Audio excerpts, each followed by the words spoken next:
everybody. I am Gary, your producer, editor, co host, and Soccer Over Gotham is back for season 5. More interviews, more content, more of you and your voice. This is more than a podcast. You guys know it's a community here. So join our community by following us on social media, liking, subscribing, reviewing, and rating us 5 stars, and sharing our show to anyone who might listen, because we're going to do a lot this season. So let's go for a ride together. So, all right, season 5, episode 124, 25,000 downloads around the world later. So let's just get going. So what do we have in this episode? First, we have a wild offseason. So there's tons of drama. Now that it's mostly over and the roster is mainly set, we're going to take a look at who is in, who is out, and then we're going to take top line takeaways and we're turning it towards the regular season. We have a juicy roster rumor coming by way of The Athletic, as Yael is still cooking. And then we will look at the schedule, highlight the games we are most looking forward to. And then Gotham has a new jersey. Do we like it? We'll discuss. And we will also discuss what makes this season a success. How high is the bar for this team? We have a game to preview as well, which is crazy. It's coming too fast. But first, I am here with Noela. How are you, Noela? Doing great. How are you doing?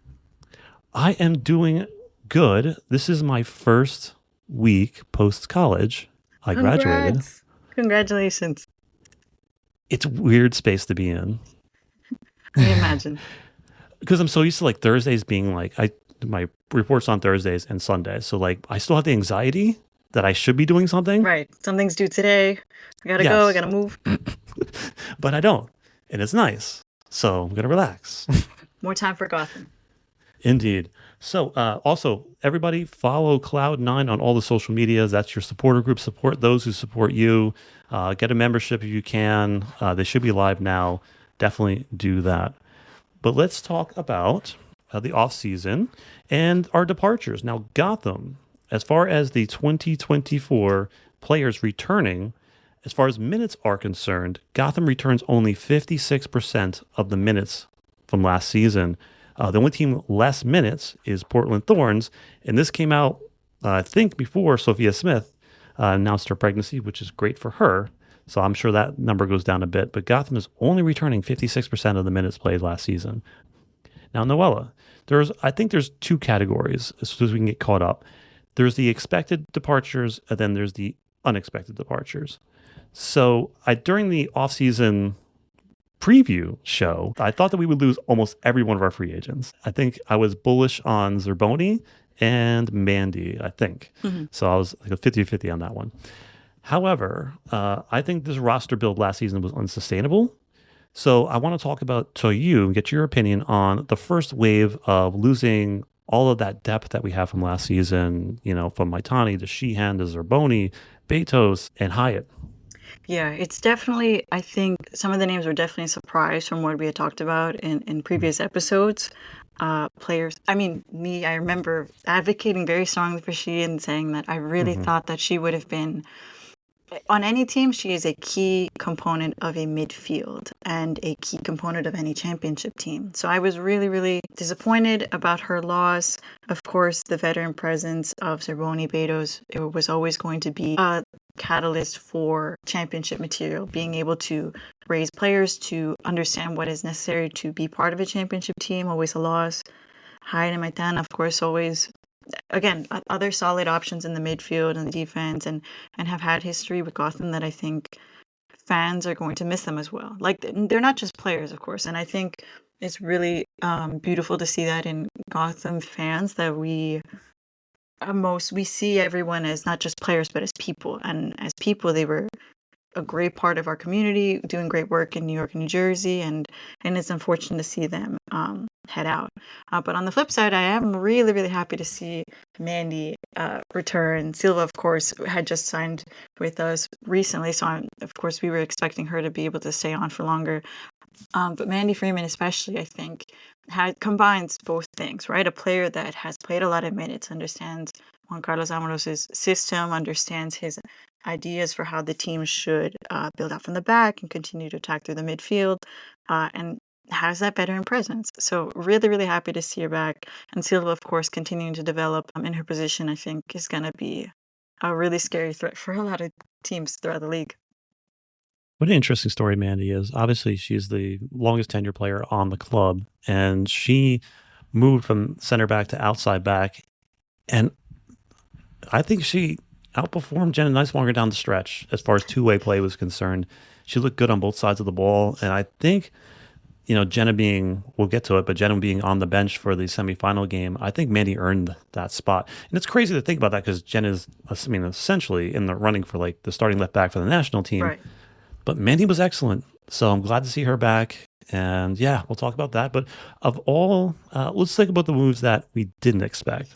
First, Yes. there was Ryan following her heart to Houston, Crystal Dunn to PSG, Lynn to Seattle, Jenna to Arsenal, and then Smith to Houston. I think just your overall thoughts on that. And then what move do you think hurts the most?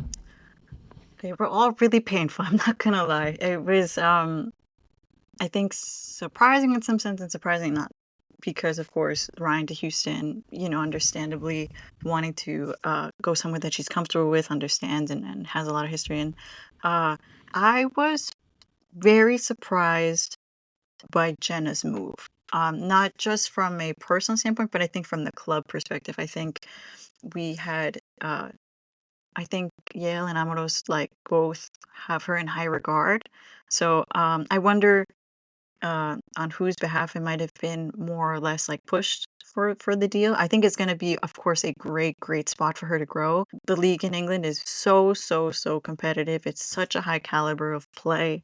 Don't know if you, I'm most likely caught the Japan versus US game, but of course, a whole bunch of the Japanese national players also play in England. So she's going to be competing against the highest caliber of players.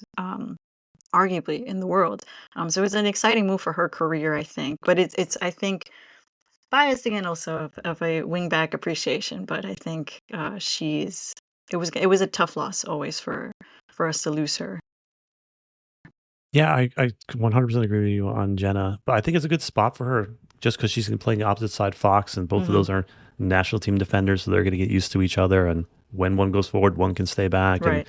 that interplay is going to definitely help her grow as a player, which is nice. I think Ryan is the big one that hurts the most for me, just because she was most of our offense last season. I think 4 assists, 4 goals, 5 assists. She was all over the pitch, and her trajectory was such an incredible jump last season that I just wanted to see her here and watch her grow. And seeing these players leave, it's funny to see how they're all like the face of their new team. Right. That's how crazy this roster was. Like Yasmin is in all their advertisements. She's the one rocking the jersey in their new. We'll talk about that later.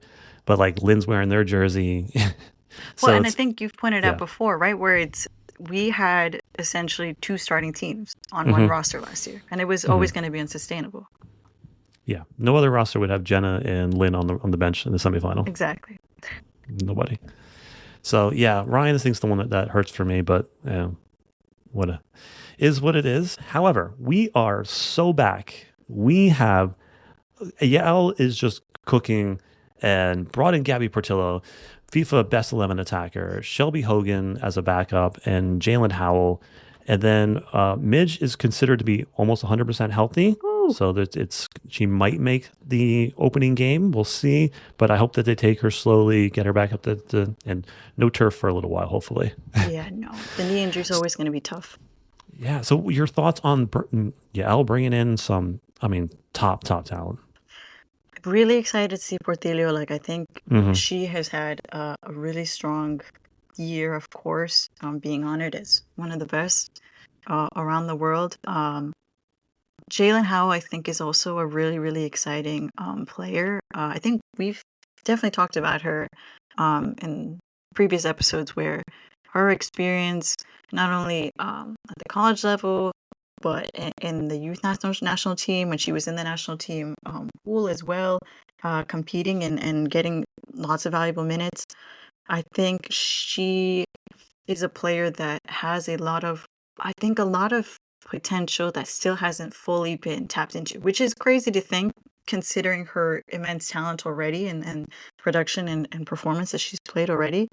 I think, especially with Sheehan gone and the pain of that and losing that facilitator, I think she is going to be really great. I think out of the three of Hogan, Portillo, and Howell, I think Jalen Howell will hopefully be a player that can really tap into the Amaro system, really coordinate well with her center backs, with her wing backs, and see if she can provide her perspective on the field and really get players that we have up top. I mean, we got a great starting three lineup that's also returning in Esther. I think she's going to have a lot of different options to combine and attack with. I am 100% with you on that. I think Jalen Howell could be a gem this season. She's had a rough go of it. Obviously, she went to racing, and I always talk trash about racing, but but I think that she had a bad go of it there, and then going to Seattle for a couple months, whatever. Now she's here. She's an enforcer, so she's going to be able to work well with Martin, and as far as defensively, she can also get forward. And if you've seen some of the highlights from the the preseason games, she's in the mix of every header in the box.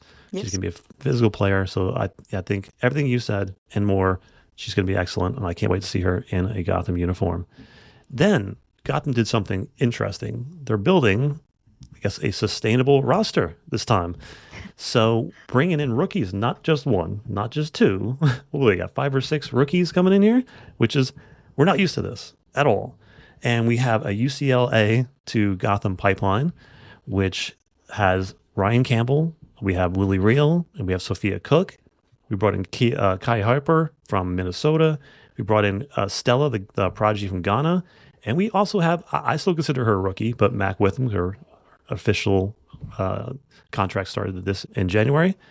Your thoughts on this group, and who are you excited to see the most? Really, really, really impressive youth group here. I think the talent is through the roof. Of course, all the girls from UCLA have had a competitive past season and the recent college.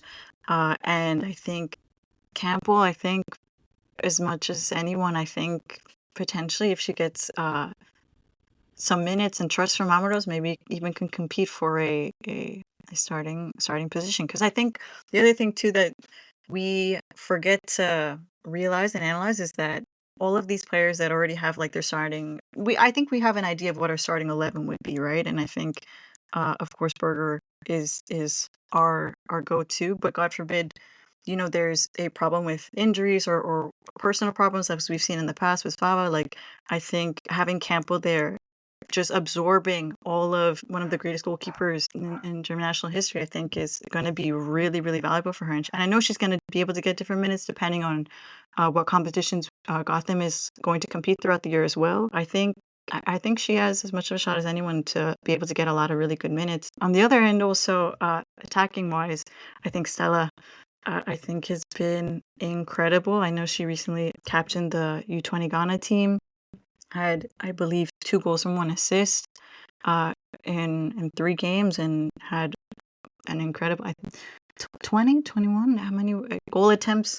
I believe 22. So she knows how to create options, understands how to put herself in good positions in front of goal. And again, working with Jalen Howell, working with wingbacks that are going to provide options like Freeman, I think she's going to be able to really take advantage of this system and really hopefully be trusted with minutes. I think that's always the tough thing, and we see that with the U.S. women's national team, where it's how can you balance the new youth and combine them and interweave them with veteran style play, with players that kind of already have a lot of experience. So it's going to be really interesting to see how Juan Carlos Amaros puts together this team and tries to integrate these new players and the younger players into the system. Yeah, 100% with that. And one thing I really like about this group of players, I know it's a side thing, but they all have big personalities, which they all seem to be a little bit goofy and a little bit funny, Yes. especially Ryan Campbell. She seems to be in all the videos being goofy, which is funny. And it's good because for the fans itself, people were questioning, is this team having fun? Right? Because it seemed like towards the end of the season, the team was just not having that much fun. It was a long season last season. It was a grind, but seemed like that was. But having these personalities in the roster seemed to lighten everything up, and I think they're good. They're obviously good players. Lily is a tank. She's an excellent Yes. defender. I think she's going to get minutes. I think she is probably the one that's going to get the most minutes out of all of them. Mhm. I would not discount Shapansky from Pitt. I think she's going to get some minutes out, especially on the outside and the left side. But I think she could get in that Rookie of the Year conversation if she gets enough minutes. I think she led the NCAA in assists for almost 2 years in a row. Yeah. She can play from both sides. I think she's excellent, and she's also got a good personality as well. So I think I can't wait to interview her and talk to her. But I'm really impressed with this group, and I do think I don't want to discount Mac Witham. I know she's like 14. I know. And I've seen some of these videos up in preseason of her, and she's blowing by players, muscling them off the ball, getting down the field, taking on defenders, and she's intense. There is there's one moment where in the preseason where they're doing the "How was your offseason" in one word, and players were like, "Fun, too short," whatever. Then she walks in and she's like, "Preparing." I'm like, She's like so that's funny. exactly what I expected her to say. Exactly, because she's intense. For her age, Yeah. it's so impressive. Her mentality, her presence she has such a big presence for her age. It's only like it's incredible to think that she's only 14, and she's another player that's the sky is the limit. Yeah, so some players are just rare. When I first started following, let's just give you an example, like the New York Red Bulls, and the coach Marsh said that there's this player coming in, and he's 15 years old, and he's walking into this group, and he's pushing all the veterans to get better, and he's standing up to everybody and forcing them to get. And that was Tyler Adams. Oh, He was just of like course. a different player. And I feel like Mac is that type of mentality player, where I think she's going to push everybody to get better, and the future is super bright for her. I just hope we take her time and get her up there, but she could be special. Agreed. Absolutely 100%. special. Yeah.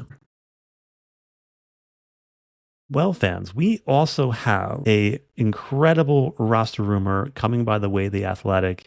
So Gotham FC are apparently in advanced talks with Manchester United over the proposed loan signing of Brazil for Gacy. The Women's Soccer Super League club is hoping to conclude the deal before March 14th, before the NWSL season starts. Noela, this is an incredible get if Gotham can get her. Yell is still cooking. No, of course. The experience that Gacy has played Madrid CFF, Barcelona, of course, Man United, 28 appearances. She is an incredible player with a lot of talent, young as well, right? She's only 26. I think, and I'm really happy for Yale to be able to have such a big scope of players. I think she's unafraid of looking in any pool to find talent. And I think that's really, really critical. And sometimes I don't want to name names, but I think, there's some clubs that maybe are a bit more narrower in their terms of like where to find talent. And it's tough being a scout, having a collective view of the talent across the world is a really tough thing. But I think she has such a good eye to be able to find these gems of players that come from all over. And I guess it especially, I think, is going to be a really, really strong option if we manage to sign her. Yeah, if we get her, I'd just an incredible signing. And I don't know. I was talking to Amanda Westlake, who is an amazing person, and I can't wait to meet her in person and get her on the show as well. But like we're talking about the super team, and on paper, this isn't the super team, right? It's No. not. However, if we're looking at a front line of her, Midge, Esther, Stevens, Lavelle, right? And Gabby, how do you get all those players on the field at the same time? And isn't this still a super team if that is your front attack? Exactly. And I think that's where Juan Carlos Alvarez has proven himself. Like over the past few years, I've been really impressed to see him really coordinate and balance and take into consideration the physical toll that these games and these minutes take on these players. And he understands as well as anyone, I think, that it's not a bad thing to have all these players on your roster because that just means you're able to filter in and see which player is more necessary for a particular game. Or there's a system that perhaps a team is looking to play, and then he's able to counteract it and say, you know what, I'm going to go out and play a player that might be a little bit more faster, a player that might be a little bit bigger. And that has been a really, really strong suit of his. So getting a player like Esse, I think, only helps the team. It won't ever hurt. I think the goal this offseason was getting players for chance creation. Even though, like, Gotham was scoring goals at the end of the season by the bunches, it wasn't like, I know that he was always seemed to be not like complaining, but mentioning like chance creation in all the post game pressers. And Gotham is winning the field tilt battle. There's so much going on in the other team's field. They're holding them in their end, but we're just not creating quality chances. And like, I don't want to say anything bad about this player because I love this player, but like Delaney Sheehan playing in the essentially attacking mid position all last season, her first assist came in the playoffs, right? That's, again, I love her as a player, but I was always talking about that end product. Got to get more end products. Got to get more assists. Got to get more goals, right? Especially from that position. Now, bringing in players like Portillo, like Shapansky, like Cook, getting Midge back on the field. And, so this is going to be, I think, if we can keep the same intensity up, we're going to be able to create more chances. And I think that's going to lead to a lot more goals this season, hopefully. I want to follow up on that point that you had mentioned Sheehan, because I think it's really interesting to kind of analyze. Of course, it's undisputable she's a great player, undisputable that she's a game changer. But sometimes on the field, it's more of like a chemistry thing, right? Where you can have these really, really strong players individually, but then collectively, they just don't mesh as well as potentially other teams do. And I think that may have been, and I think you're also hinting at it before, where you're saying, the team looks like they're having a lot more fun this season, like, or at least, in the videos and the content that we get, but they seem to be like a little bit more looser, a little bit more of like a fresh edge. And I think that's a really big point that certain club owners or certain managers don't maybe take as much time to realize, where like on paper you can bring in all these great players, but if they don't actually get along, or maybe not even get along personally, but just like understand each other from the football perspective, it's never going to work, and it's never going to create those actual concrete like goal scoring opportunities that you need for a team to be a championship level. So I think that's a really good point. Yeah, I mean, having Esther on the team, she's a killer, and she just needs more service. And I think that the way this roster is built this season, again, getting Midge coming back from the edge, my cat's walking behind me all the time. She's cute, but it is what it is. So I'm hoping we get a lot more chance creation this season. So let's talk about things that we can get excited about for this season. Yeah, Elle put out this long post about, but basically to sum it up, as she said, we see you and we hear you, and I want you to know that our commitment to excellence on and off the field remains stronger than ever. And then, like, Noela's, we've been covering this team for a while now, and in 2022, this was like the worst team in the league, one of the worst teams in league history. It was a new coach that was essentially over his head, staff that wasn't fully realized. I mean, we had Livingstone, Handcuff, Loftman. It was just an unsustainable situation. Then you go to 2023, and this was like, we called it the win now mode, where Gotham brought in the most experienced players that they could find, which is probably the oldest roster on record. It was O'Hara, Long, Shim, Farrelly, Mewis, Kriegs, Betos. It was successful, but ultimately it's unsustainable because we only had one rookie and the players were aging out, and it's just not a sustainable build.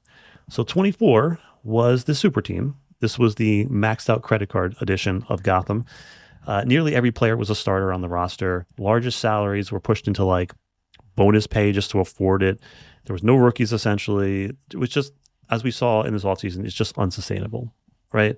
So this season, we have, I think, 7 rookies we talked about, longer contracts. Only 7 contracts end in 25, and Stevens' contract has an option year.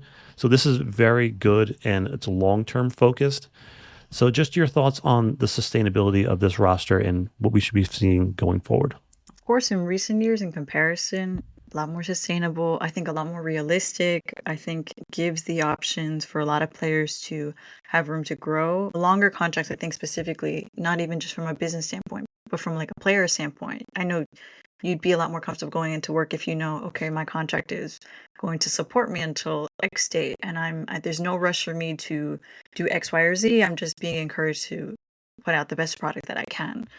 So I think that's going to be really valuable for a lot of these younger players, or for a lot of these players that are like new, maybe even to the league here, to be able to understand the style of play and then understand our system. I think it's going to be, I think, critical to consider the remaining 2 roster spots. I think, from a personal standpoint, my own opinion, I think I would like to fill those positions either with like a holding center midfielder or another potential fullback, just to see if again, because of the flexibility I think that we have with this team, that there's never a position that like we'll say, okay, we're kind of shutting it down and we don't need any more of these players. But I do think from a 6th position, maybe even another center back might help out the team a little bit more.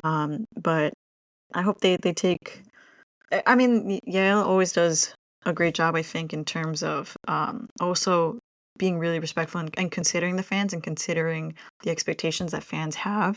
I think she's done it's undisputed, right, that she's done an incredible job of 2022, 2025, 3 years, turning it from the last team to a championship, and then again, still competing last year. I mean, I know we had championship expectations, but I think I couldn't consider last year a failure at all because of the amount of grit and hard work that the team put out. So I think she's done an incredible job, and I think that's undisputed.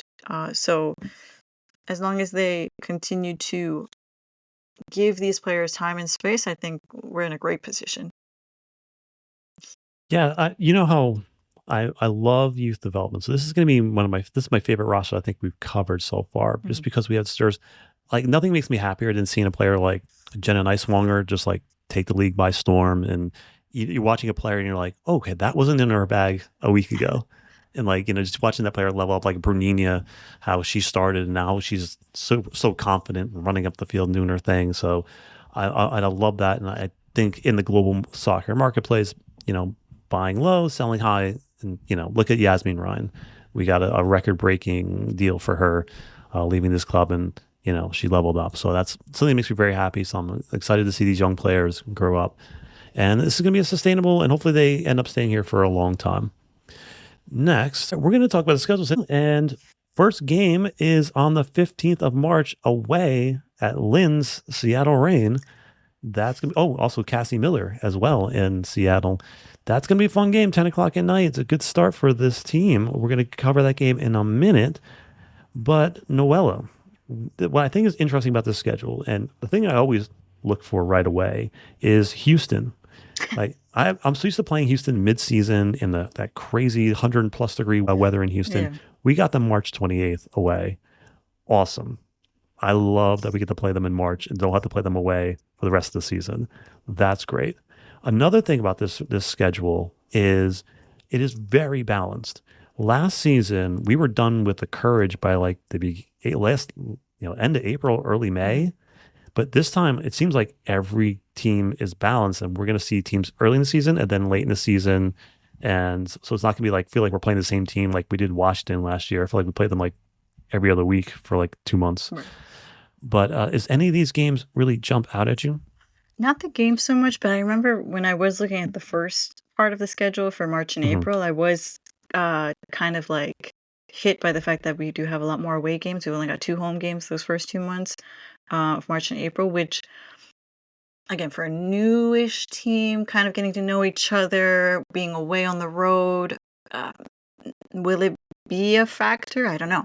I hope not, but it'll definitely force the players to kind of have to like really bond and trust each other really quickly. So it could work in our favor. But I remember I was looking at it and I was like, March and April, that's going to be a little tough, I think.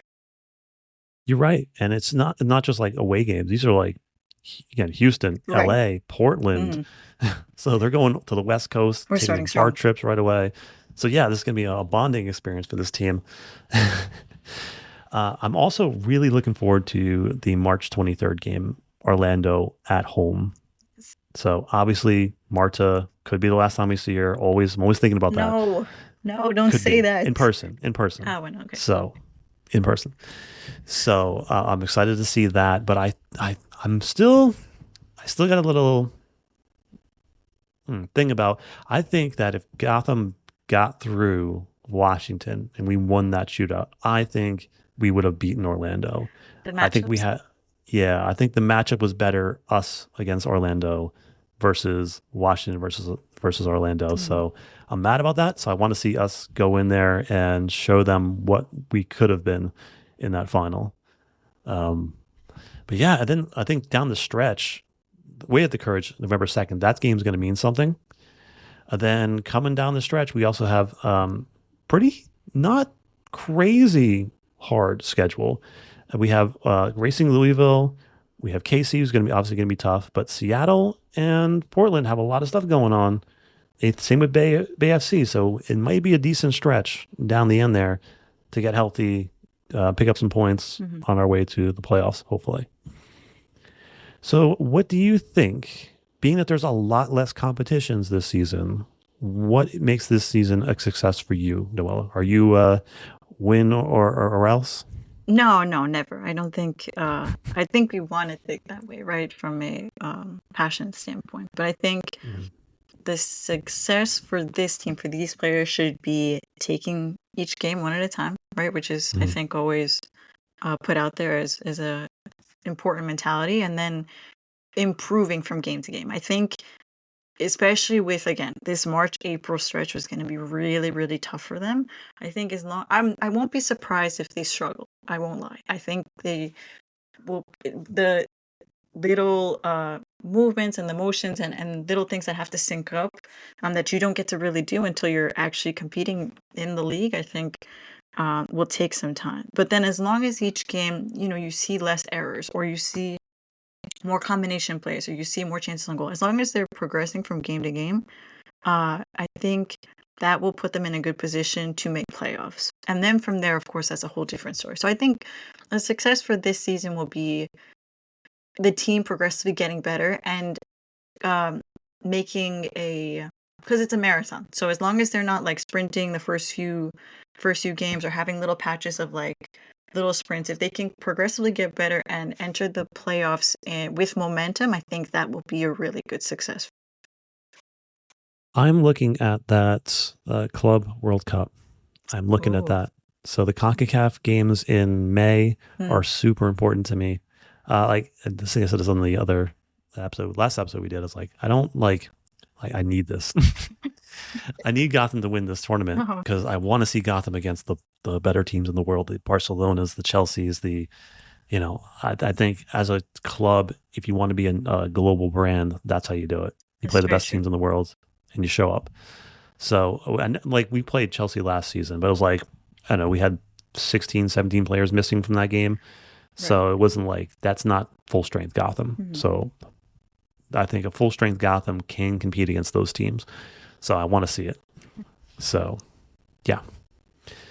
And I do agree with you. I don't think they have to win the championship, but I would like them to win something, whether it's that tournament, whether it's the Shield, whether it's the championship. I would like to see them win something this season. I think they're good enough to do that. I know. So, other things, we have a brand new jersey. It is Ooh. blue. It is definitely blue. And just your thoughts on the Gotham jersey, and then we'll talk about which other jerseys you like. Thoughts? I've always been a big fan of blue. I mean, I know it's Hmm. like a whole wash of it, but I don't mind it. I think it's cute. I think it looks great. There were different other jerseys that I did. I mean, I love Jasmine Ryan. Like the Houston jersey, that one's really powerful. I love that pink. Yeah, that one hurts me. She looks great. I love it. But yeah. Yeah. As far as the Gotham jersey is concerned, I love the blue. Mm. Love it. That's a very, obviously sky blue. So it's very throwback, I love it. I love it. The shoulders are weird. And I think Gotham knows this. So like if you see most of the pictures, they're all wearing like shirts over it or Oh my like God. like a jacket over it. So that's when I first thought. I first thought of it. They were wearing like I think it was Jalen Howell wearing like a jacket over. I'm like, wow, that is a fantastic jersey. Mhm. Then they showed the shoulders. I'm like, I don't know. I don't know what the redacted. Someone called it the redacted jersey. I Oh think my that's kind of God. funny, and I think that's close. But I think it's gonna look great in person, Hmm. and especially like I think it'll look better if it was all black sleeves. So I think if the players that like roll their sleeves up a little bit, I think Hmm. it's gonna look great. But I got to wait to see it in As long as you person. go But roll it up, it'll look great. yeah, I'm mixed. I'm mixed on this jersey, but I love the blue. Love it. Speaking of the other jerseys, I am with you. I think the Houston jersey is like that's a chef's kiss, like shot across the bow to Orlando, like taking their purple.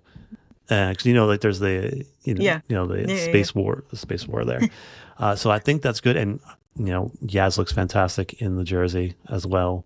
I like the simplistic green of racing. Oh, I kind of interesting. like that. Okay. The black socks, the black shorts, Hmm. and just that like forest green. It's just different. It doesn't try to be too much. It's just like for me, it's just like different and just right. I also I really like the courage that like that pink fuchsia, whatever color that is. Yes. I think is excellent as well. Yeah, those are probably my two favorites out of all those. And one other thing about our jersey, the best thing I like about this jersey is that we've had Neely Martin and Mandy Freeman being the main models for this, because those are two players that are definitely Gotham, and they deserve their chance to shine. So I appreciate having those two as the face of the jersey. Agreed. Yeah. And let's move on to we got a game. We got a game to preview. Woo. It is Seattle Rain on Ion. And tell me if you feel like this is going to be the starting 11 going into this game, if everybody's healthy, considering we I don't know the injury report yet. I think it is very close. I think Mhm. it's maybe right in the money, to be honest. We got a good Okay. combination of players that have already got experience from last season, and then Portillo, of course, because you gave her the nod here, which I think is really cool. Howell also. Mhm. So I think that's the right combination. It'll definitely be a combination of players that were on the field last year, and then new players that are new to the team. Here's my way too early prediction, but Astaire up top. It's gonna be the 4-3-3. I think that's what we're Yeah. pretty standard, but it's obviously there are no positions in Gotham. Portillo on the right, Stevens on the left, then that midfield of Howell, Lavelle, and Martin. Gosh, that sounds awesome. And then the defense, the same one we brought into the semifinals: Freeman, David, Sonnet, Carter, and of course Berger in net. That is a strong starting 11. And then having Midge coming off the bench, hopefully, and these young players, I think it's gonna be pretty cool, pretty cool. And on the Seattle side, Seattle's a team that needs to, I guess, get their bearings together, because if you were outside of Lynn Williams choosing to go to Seattle, they really haven't brought anybody in. And they Mhm. seem to be losing players. And the past like 3 years, they seem to be losing more and more of their star players. Mhm. So they're going to be a mixed bag. I don't know what to expect from them, other than, it's a very standard Seattle attack, Mhm. as they usually do: go up the wings, play balls across that you're used to. Yeah. But I think Gotham has a good chance to get 3 points here on the road. I'm on a total agreement. I think it's also unfortunate that they recently lost their forward Veronica Latsko to a Hmm. season-ending injury. I think that was a tough blow to them. Lynn, I'm sure being back home as all-star players do, will go out and want to compete and want to get a win in front of the home crowd versus her old team. So I'm sure she'll give us as much trouble as she can cause, as we know that she's capable of. But I do agree with you. I think we are definitely in a better setup, and our players are a lot more. The players that are returning have a lot more experience and a lot more, I think, combination plays capable in terms of play wise. So I think it should be a competitive game that they should be able to manage a win from. I think the advantage to Gotham is their defense is intact. I think you got Carter, Davidson, Sonnet, and Freeman, and then Martin in front of them. I think that's going to be Solid. the key to holding Seattle in check, because they all know their positions, they all know what they're doing. Mhm. So that's going to be good. Any manifestations going into this first game? Again, starting off on the right foot, starting off with the Hmm. gas, pedal on the gas on the pedal. What was that saying? Pedal on the gas. They got to start out strong. So I Yeah. think 3 points, they should be able to um, start the season off strong. Oh, and no Yep. injuries. Go. That is mine. No injuries. Let's have a clean injury sheet. We're going into this game. Yeah, hopefully we'll get those 3 points. Any random thoughts before we head out? No. Just excited to be reporting in, excited for the season again to start. Yeah, and I have like this long list of like random thoughts. The problem when we don't do like a podcast for like a month, so I just keep building them up. If you guys are like fantasy book readers at all, Six of Crows by Lee Bardugo it's a perfect fantasy novel. Like she put her heart into that. It's perfect, absolutely perfect. Your cat is so cute, by the way. I'm sure. I need to mention that. Just she's in the background the whole time, and I've been watching her. She seems like she's having a great time. She's gorgeous, but she's staring at me right now. She's like this fool. But yeah, so there's that. And what else is going on? Yeah, we'll leave it at that. We should start a book club, Gotham FC Gotham FC fan book club. That's a great idea. So, what are you reading? Me right now, I actually went back and got out. I don't want to sound dystopian, but I got 1984 in Spanish. I want to like review my Spanish. My grammar, my Spanish is strong, but my grammar, if I speak, like a lot of native speakers are like, oh, you can adjust this and this. So I've been trying to read more books in Spanish to be able to like correct that a little bit. So I've been reading 1984 in Spanish. It's a headache. It's a headache for me to like process. No, there's like, and I was at Barnes and Noble the other day, and there's like this whole like table of like it can't. The headline was "It Can't Happen Here," and I was like, oh.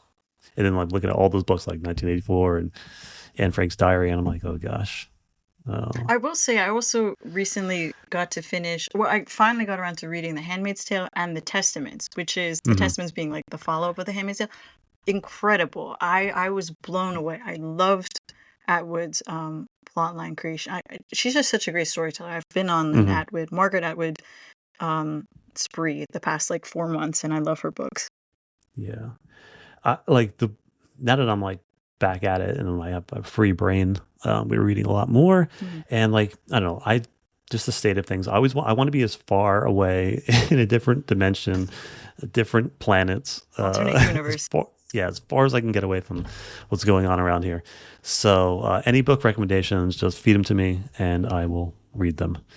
So, so everybody, again, follow us on social media, on all these channels, support us. We had our first, if you go to our X page, I hate it, Twitter page, there was a link to how you can support the show outside of just liking and subscribing. And someone left us our first like tip on coffee. I think it's called coffee, which was amazing. So thank you for doing that for us. We appreciate it. We don't talk to any advertisers and not making any money off of this. And this costs a lot of money for me to do. So I do this out of the love for now. So yeah, support us any way you can. And we look forward to seeing you at the home opener, March 23rd. That's going to be at 5 p.m. That's going to be on ESPN2 Orlando. So yeah, I'll see if we can get there early. All right, because now I got time. So I will see you guys all there. And Ruby will be back soon. She has a thing called The Job. I know. Miss you, Ruby. Yeah, indeed. All right, we'll talk to everybody later, and we'll see you soon. Let's go. Soccer Over Gotham is brought to you by a dedicated team of Gotham FC enthusiasts who aim to bring you the latest news, analysis, and in-depth discussions about Gotham FC and the National Women's Soccer League. This podcast is hosted by Ruby Pinto, Noela Franco, and Gary Gibson. This show is produced and edited by Gary Gibson. For more Gotham FC content, follow the show on social media at Soccer Over Gotham on Instagram, Threads, and YouTube. Also Over Gotham Pod on Twitter, X, to join the community. For news and updates, visit soccerovergotham.com. To support the show, please rate us 5 stars on Spotify and leave us a review on Apple Podcasts. Purchase merch at the show's official TeePublic store. Search all 4 words, Soccer Over Gotham Podcast. Subscribe so that you don't miss a thing and share the show with anyone who might listen. Word of mouth is everything. Thank you for making it this far. We will see you on the next one.